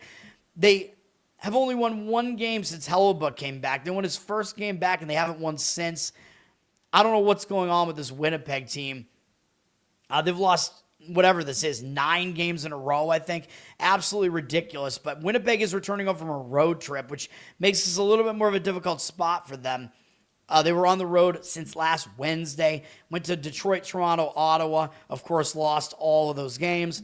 Coming back home, as I talk about, when a team returns home from a road trip, they can be distracted. But I think the couple of things that will mitigate that a little bit are the fact that they're playing Vegas, which should draw their focus, even though they do have Edmonton next. And Edmonton did beat them at home the last time. So I still don't really think they're going to overlook Vegas, though. And they got to get a win, man. They've been losing every game. When you're on a losing streak like this, you're going to focus on basically every game because you want to get a win against anybody.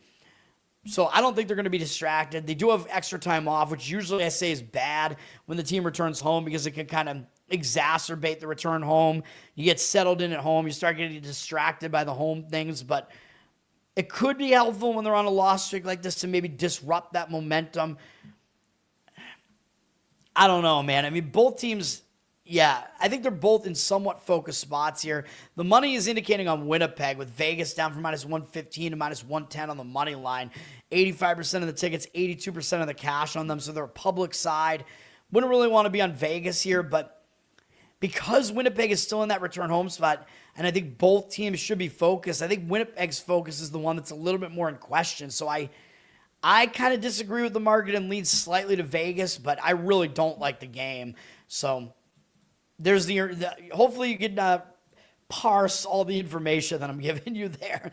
But again, you know me, I don't want to force things. Like I recommend, like you don't want to have a play just to have a play. You know what I mean? Unless you're going to put a very small amount of money on it and have some fun recreationally. But I'm trying to do this to make money long term here. So that's why I'm being selective and not playing these additional leans that I have and whatever. Hopefully I'm making the cutoff at the right point in these sports, but we'll see. Nashville is at Edmonton. Nashville beat Calgary in their last game. They've had 2 days off since then, and they're staying in Alberta. It's not a horrible spot for Nashville. Of course, they'll show up for a game against Edmonton. For Edmonton here, Edmonton, I expect them to show up as well because they've lost both games on the homestand so far by a combined score of 11-4. That is bad. So I think they will show up here as well. I expect focus out of both teams. This is the last game of the homestand for Edmonton. Edmonton is the better team. The money is coming in pretty strongly on Nashville, though. Edmonton down from -180 to -153. That's a pretty substantial move. 74% of tickets on Edmonton, 96% of the cash on Nashville. I don't see why that line would move, even with like goaltender information. There's no way that line would move that significantly. So I don't know what's happening with the line. The money is saying Nashville. I think both teams show up, and in a game where that tends to be the case, I kind of look towards the better team usually, but maybe some of the money is saying Edmonton just shouldn't be this heavy of a favorite and that we're undervaluing Nashville. I mean, dude, I've seen this like for the past like year plus. The market keeps indicating on Nashville like over and over again, and they don't get the job done. So I know they've been better recently, but I don't know. I just still don't have a lot of faith in that Nashville team. Columbus at San Jose. This is actually one of my stronger opinions. So Toronto's my best, obviously. Then I would say probably Anaheim, and then this one. I do like San Jose in this game. Columbus just had a tough overtime loss to Pittsburgh, and by the way, there's no way Columbus should have lost this game. Columbus was winning 4-1 late in the second period. They were still winning 4-3 in the final seconds of regulation, and they gave up a goal, probably in an empty net situation with the Penguins in the empty net, I mean. And then the Penguins won in overtime. Absolutely brutal loss because Pittsburgh's been playing pretty well. Blue Jackets had that game in hand. They had the game completely won pretty much and blew the game. Unbelievable. When you lose a game like that, I think you're going to be hung over in the next game. Absolutely ridiculous. And it gets a little bit worse for Columbus because they have a big game after this as well, which is against, who is it against? Vegas, yeah, and then Colorado. So they have two bigger games than the San Jose game up after this. Vegas also beat them at home not that long ago, so maybe a little bit of a recent revenge angle there. So this is a pretty horrible spot that Columbus is in. Now, they are starting a road trip, so I do point out that when a team starts a road trip, a lot of times they will be focused, but it's a 10 p.m. Eastern game.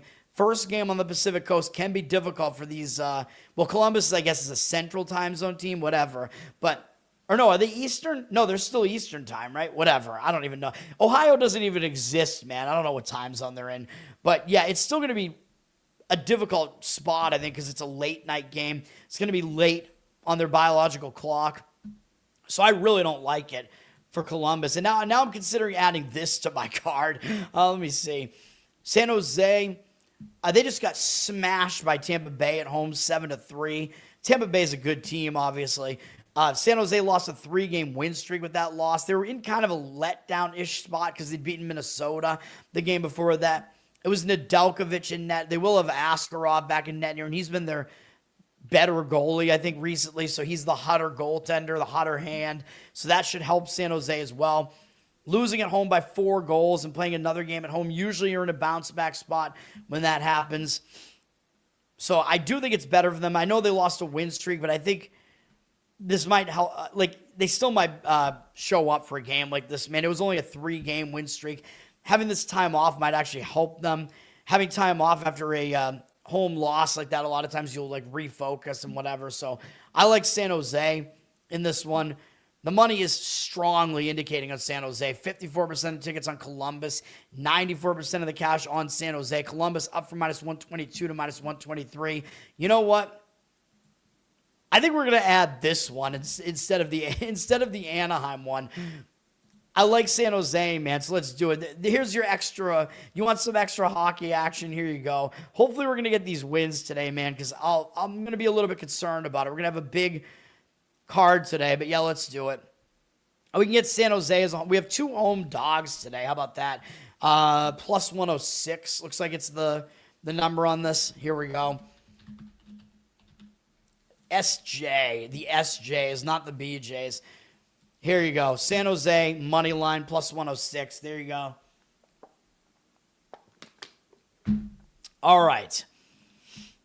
And then, yeah, dude, I just don't know what's going on with this Anaheim market read, man, because I do like Anaheim as well. But, of course, my actual plays are Toronto and San Jose here. And then I don't have much of a feel for my Boston Bruins on the road at Seattle. The Bruins on a little 2-game win streak here. They're away from that horrible loss streak. All right. They haven't played for a few days now, or a couple of days, so they're on a little bit of a rest here, staying out in the Pacific Northwest. Vancouver to Seattle, not a horrible travel spot or anything like that. Don't know if that rest is going to disrupt that winning momentum there. I'd be a little bit concerned about that. Seattle's really not a great team, though, which is why the Bruins are a road favorite here. Oddsmakers telling you Seattle's not great. Seattle's coming into this game off of crushing Calgary yesterday on the road, and they're technically returning over from a road trip, but that was only to Vancouver and Calgary, which actually it started on Friday, so they haven't been away for that long. But they won both those games, beating Calgary 5-1, somewhat of a satisfying win. They're gonna have Decord in net, who I believe is he's a Boston dude, Joey Decord. His last name means agreement. So isn't that just great? What are we gonna agree with in this game? Well, the Bruins obviously have a rest advantage, even though I know that's being factored into the line, but I don't know, man. It could be a spot where maybe Seattle is going to be looking ahead to Minnesota and then Carolina. Those somewhat bigger games than this one against Boston. I know beating Calgary is not a big deal, but it's pretty satisfying to crush a team 5-1. I would probably have to slightly lean towards the Bruins in this one. It's really hard to read what's going on in the market here, though. It looks like the money's disagreeing with it. The Bruins down from -120 to -113, although, well, now we actually see the money flipping. Like I said, these things flip all over the place, man. 77% of the cash on Boston now and 81% of the tickets on Seattle. Money completely flipping. I don't know why that happens. It might just be that, books that pregame is tracking just weren't even being tracked at all, and now all of a sudden all the information from a single book floods in. And then it'll be interesting to know which book was that, you know what I mean? So we'll see. But yeah, the market read on that Anaheim-Philadelphia one is still what it was doing before. Now the money's going against Toronto. What the fuck? No way. I don't even know, man. Shouldn't read too much into some of these percentages. We got NBA before I get out here. I do have one NBA playing. Hopefully it'll come through because, I don't know how much I really love it. I was going to skip all of NBA, but this one is, I think, good enough to make a play on it, but we'll see. It's not this first game, which is Cleveland at Indiana. Now, Indiana eliminated Cleveland, I believe, from the playoffs last year, right? Playoffs? So I think that, is that right? Do I have that wrong? Let me see.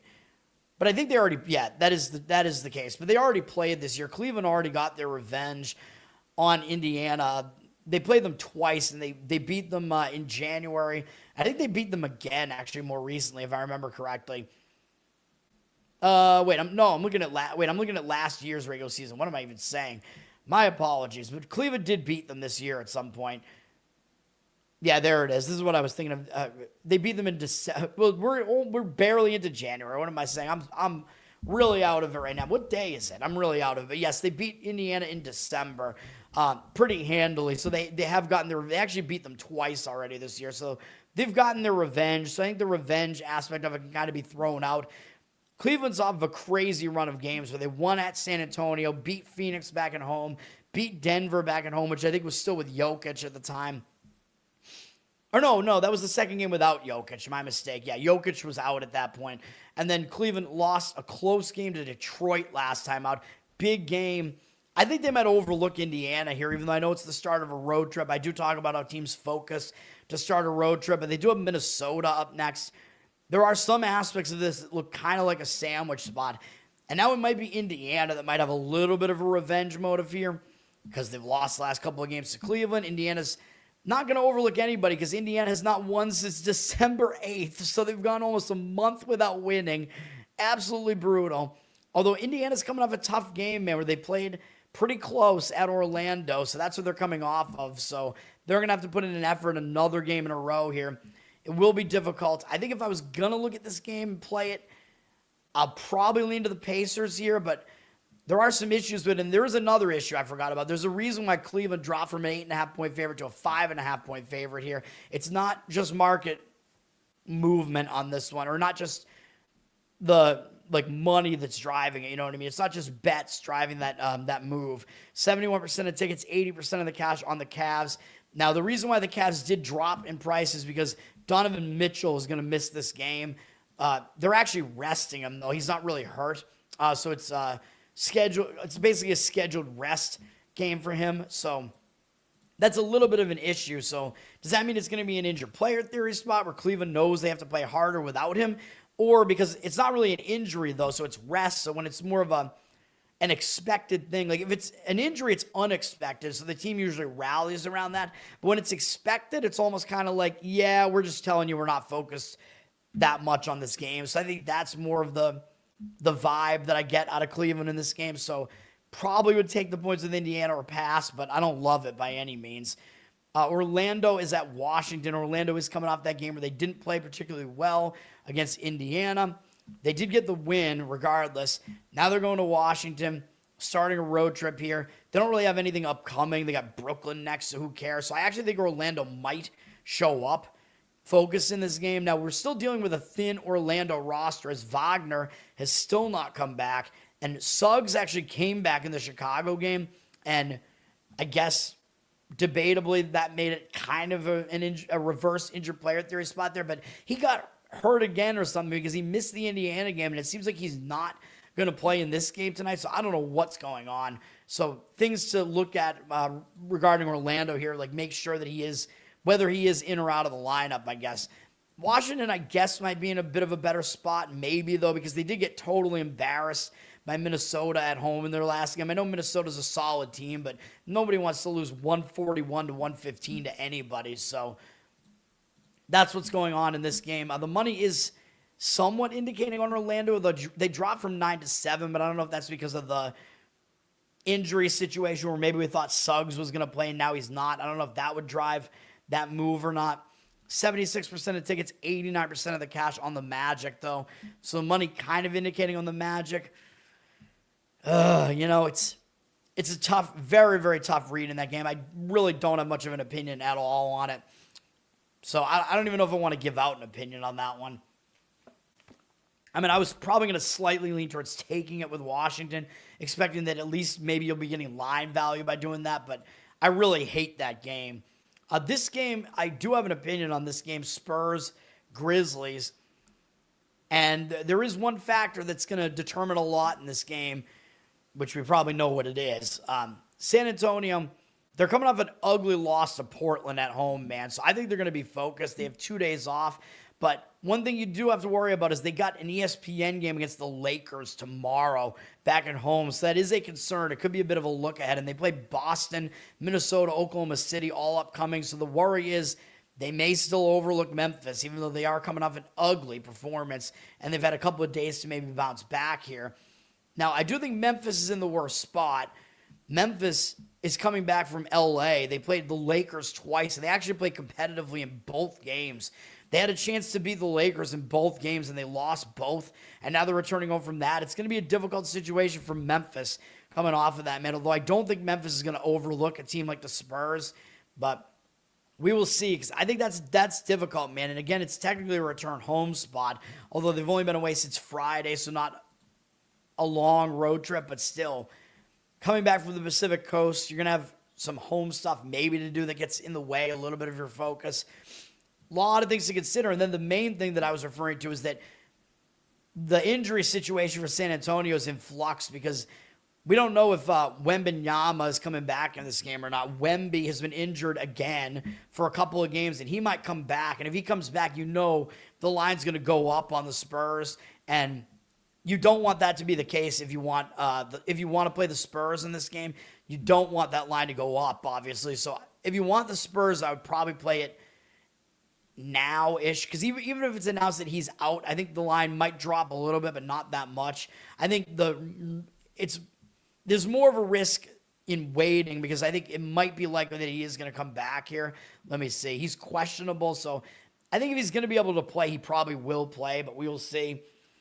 Although, again, they might just – there is the possibility they don't play him, though, because they're looking ahead to maybe that game against the Lakers and whatever. So there is still that concern that maybe they'll just not play him in this game, not care about this game as much. A lot of things to consider in this one. But if Wemby does play in this game, the number's going to go up, and it becomes a reverse injured player spot like I always talk about where the Spurs – any team that has their star player coming back, they got to adjust to him coming back. He has to adjust to being back. You're going to get line value, usually fading them because the market overreacts.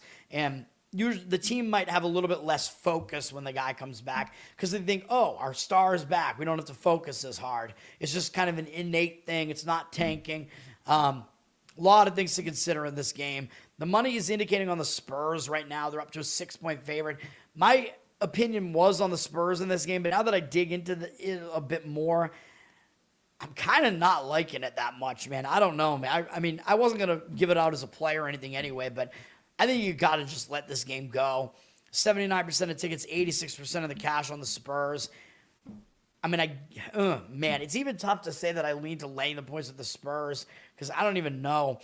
Yeah, I mean, it's a tough spot for both teams. Got to stay away from it, man. The next game up is going to be my play. Dirty Sock, what's up, man? Thanks for hanging out. Final best bet of the day. Here we go. Let's do it. This one, we're going to be on the Miami Heat plus the points, +7 here. And there is a potential injured player spot that we have to worry about here as well. This line has gone up on the T-Wolves from 6 to 7, but the T-Wolves... The Heat are looking like the real money is coming in on the Heat. Let's just say that. 56% of tickets, 80% of the cash, though, on the Heat. And I like the Heat in this one. The Heat, they beat New Orleans in their last game. It's a fine win. I think it'll just be kind of a momentum continuing win into this game. They're starting a road trip now with momentum, I think. And I talk about when teams start a road trip, they usually start it with focus. I think they will be focused on a Minnesota team, especially because Minnesota just beat them at home by double digits on Saturday. So it's a bit of a quick road revenge angle against the last team to beat them. So could be a game where Miami makes the adjustments. Minnesota knows that whatever they did worked in that game, so they don't have any adjustments to make. So Miami has an advantage there that they can throw some new things at Minnesota. Miami actually was playing well surrounding that game. They've actually won 5 of their last 6 games, including beating Denver with Jokic still there, I'm pretty sure, and winning at Detroit. So this Miami team's been playing well. So usually, a lot of times I like to fade teams when they're playing well because you don't get value on them, but I don't think that's the case in this game. I think Minnesota, they're a good enough team that commands enough respect from the market that this Minnesota team is going to be the overvalued team in the market, I think. And Minnesota, they're not in a good spot. They're returning over from a road trip that they've been on since Monday, December 29th, where they had kind of sporadic games during it, but still, they've been on a road trip for a while. They've been on the road trip for a week. They went to Chicago, Atlanta, Miami, Washington. I know it's not really traveled that far. I mean, the furthest they went was Miami, but they beat Miami, like I said, so now they might overlook Miami this time. They crushed Washington to finish the road trip. Now they're returning over from the road trip. So again, I will say, when a team returns home from a road trip, they can be distracted by having to get back to home life. They especially might overlook a team. God, I hate this, dude. You can see it on my TV here, the whatever it's called, the emergency broadcast test. I hate that shit. Get away from me.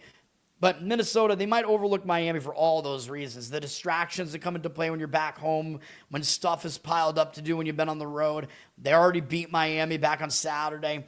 Might not really pay attention to Miami. And up next, they do have Cleveland twice and then San Antonio. And I think Cleveland still commands a lot of attention, I think, because they're Cleveland. And they're still, even though the record's not great, they're still known as one of the better teams in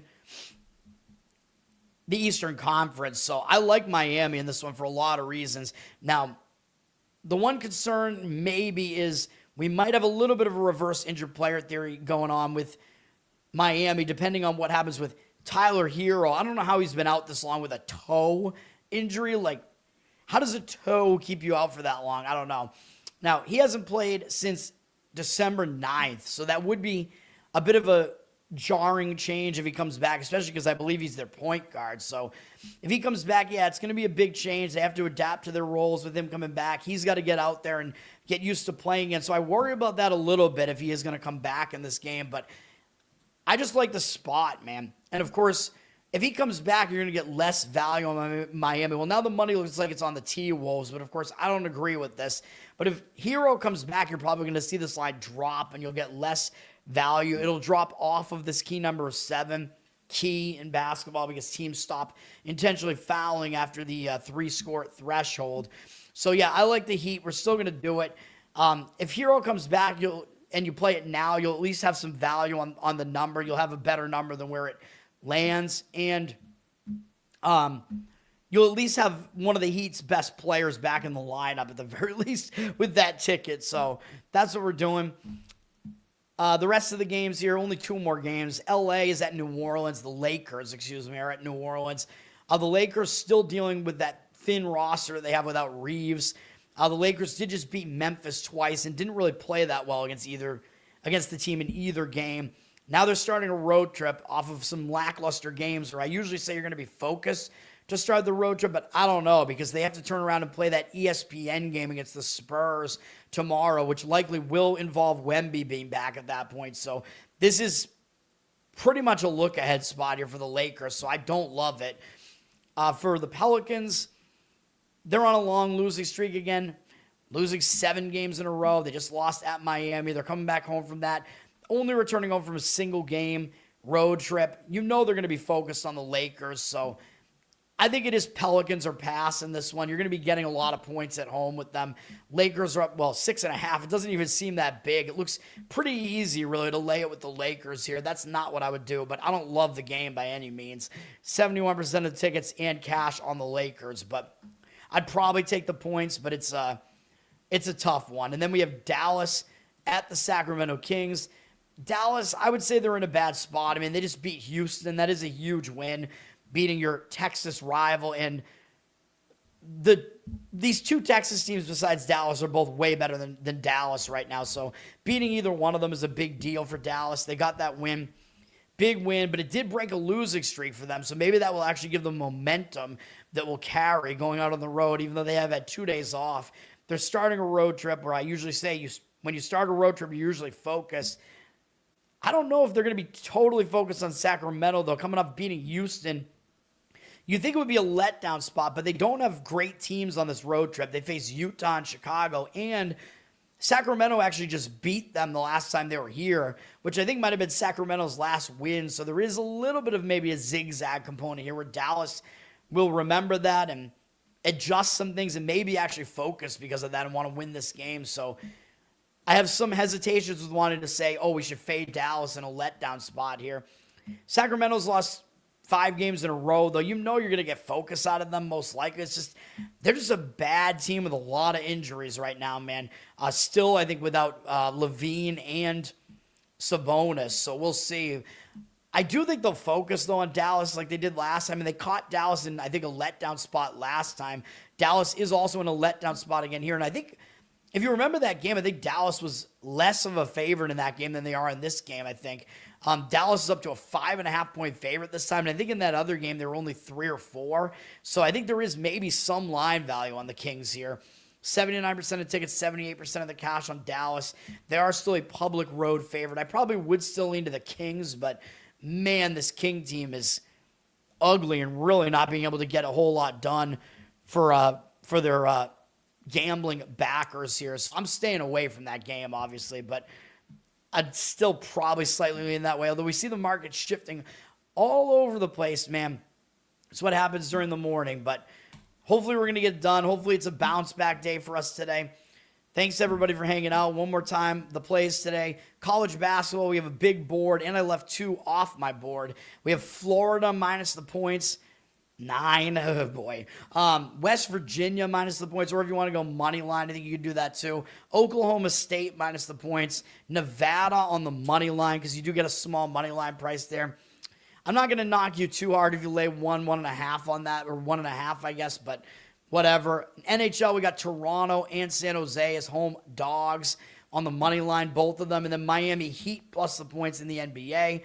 And then my other opinions, I did like the Ducks still. And then in college basketball, I liked Texas A&M plus the points and San Jose State, which I forget what the line was on San Jose State, but those are the other ones that I think they're a small favorite. But those are the other ones that I like. That's going to do it. Thanks for hanging out, everybody. I did not talk about that at all. The Avs cat Landeskog is injured. I don't factor in the injured player there in hockey at all. I don't think it has that much of a. I don't think it factors in a ton because, like, hockey, just the individual player in hockey doesn't have as much of an impact on the game as they do in like basketball or like a quarterback in football. I treat it more like a wide receiver being injured in football. So it like doesn't have like, even like your star wide receiver, like DK Metcalf or something, like doesn't really influence the line. So that's how I treat it. Does it mean the Avs are going to show? It might mean they'll show up a little bit more focused because they know that they're missing him. So they might show up with a little bit more focus for that reason. What did I say about that Avs game? I don't even know.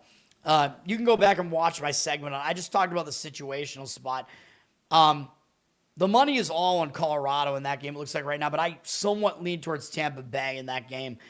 And I don't know if I would change my opinion just based off of that, but I don't have a strong opinion on the game either way. Thank you, sir. Thank you. Yeah, I'll be back. Well, tonight I have a lot to do because Losercast is going to be tonight. So, well, follow me on Twitter, Learn to Toad. I'm blowing up on Twitter, man. Megan Kelly just followed me. I had some tweets blow up. I've gained another like almost 1,000 followers, probably. I think about 1,000 followers over the last like day or two. Let's keep pumping that shit up. Subscribe to me on Twitter. I got to get more Uke stuff going. I haven't done a Uke thing in a while. Got to get it going, but I've been really busy with all this other stuff, man, and coming out of the holidays. Obviously, follow me on Instagram as well, Learn to Toad, but obviously like, subscribe, listen, give me good replies and comments here on YouTube, Toadstool Sports. Listen on audio. Give me good reviews on audio, Spotify and Apple. Covered in Uke is my Uke channel on YouTube. You can check that out. Patreon.com/LearnToToad. Even though I had a bad day yesterday. I had a bad day. I got to get Daniel Powder as a drop here. I think fair use, we're allowed to use like 10 seconds probably of his song if we do that. And my voice is dead right now, but Patreon.com/LearnToToad. You get bonus Uke content there. I can't even sing right now, so I can't do Uke stuff right now. And yeah, Losercast will be on tonight as usual. So we'll see if any of my 4 or so losers that I nominated last week on the 2 shows win. We'll see if it was Stephon Diggs. I nominated Stephon Diggs, Vivek, and who else? I forget. I had 2 other ones, I think. Oh, one was Rowdy Rhymes, that really autistic dude who was putting out the handicapping videos where he'd be like, hey guys, like the play tonight is, and then he'd give out the play, and then he just like, let's get that money, and he wouldn't even explain his pick, but he was like really, really hot.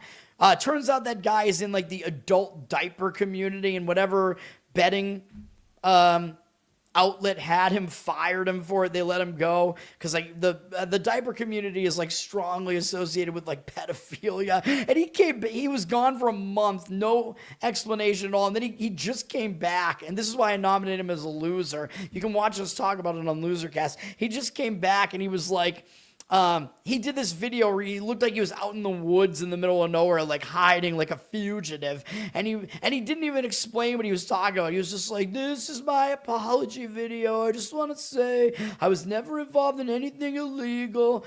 I left the community a long time ago. And he didn't even say what he was talking about. I'm like, what is he talking about? So then I had to look it up. And then he started doing betting videos again, like nothing happened. Like he put out another video. All right, guys, tonight I'm on the under. I'm like, what is happening?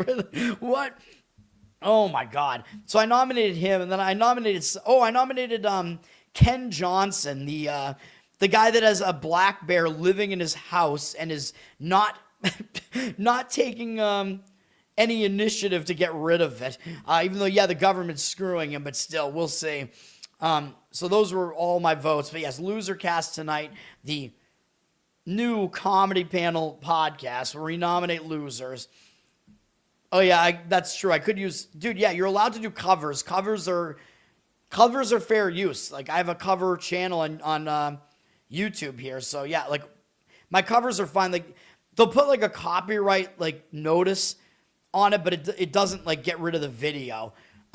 Like covers, I'm pretty sure are fair use, and you just like all you have to do is like list like who the artist is and whatever, and I'm pretty sure it's fine. That's gonna do it. Thanks, guys. And yes, I guess I will have to be back after Losercast tonight because college basketball, the slate tomorrow is just too big. So I think I have to do that tonight, split it up, have an easier show in the morning. And then tomorrow night, I'm gonna be on the If by Whiskey show. Tomorrow night, I will be, I believe, having Clint back on this channel for Bald NFL Playoff Predictions Edition. And then I will also have to fill out my bracket and do that at some point. I don't know when that show is going to be, but we got to figure that out. It might be late night tomorrow night. I have so much stuff to do. It's crazy. We'll see what happens. I have way too much stuff to do, but I appreciate it, everybody. I have no time for anything else. I should just, dude, I need to free up my money again so that I can actually be betting these things again. You know how much money I've left on the table with all these wins I've given out over the last like 3 months? Oh, man. Let's get back to a win tonight. Let's at least have a slight win tonight. That's the goal. Let's do it. Peace for now, everybody.